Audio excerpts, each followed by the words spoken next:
بسم الله الرحمن الرحيم الحاقة ما الحاقة وما أدراك ما الحاقة كذبت ثمود وعاد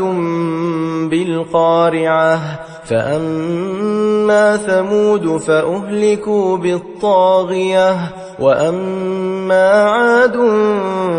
فأهلكوا بريح صرصر عاتية سخرها عليهم 7 ليال و8 أيام حسوما فترى القوم فيها صرعى كأنهم أعجاز نخل خاوية فهل ترى لهم من باقية وجاء فرعون ومن قبله والمؤتفكات بالخاطئة فعصوا رسول ربهم فأخذهم أخذة رابية إنا لما طغى الماء حملناكم في الجارية لنجعلها لكم تذكرة وتعيها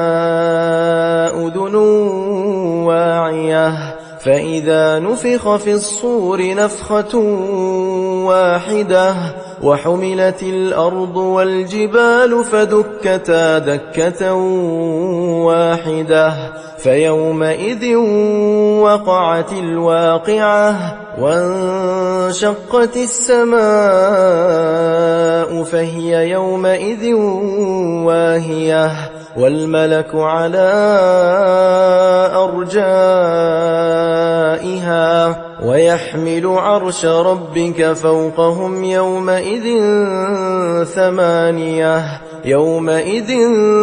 تعرضون لا تخفى منكم خافية فأما من أوتي كتابه بيمينه فيقول هاؤم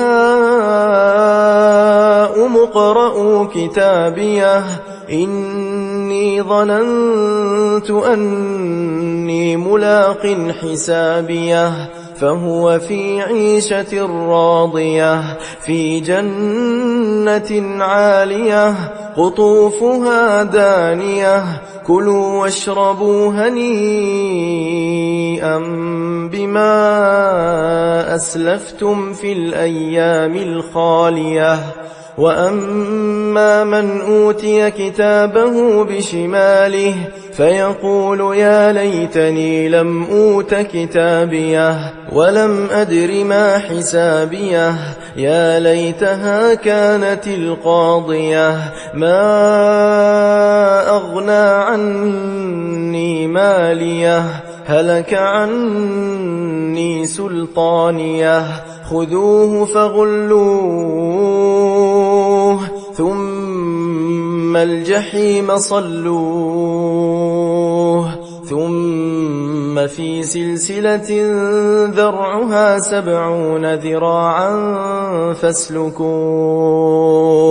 إنه كان لا يؤمن بالله العظيم ولا يحض على طعام المسكين فليس له اليوم هاهنا حميم ولا طعام إلا من غسلين لا يأكله إلا الخاطئون فلا أقسم بما تبصرون وما لا تبصرون إنه لقول رسول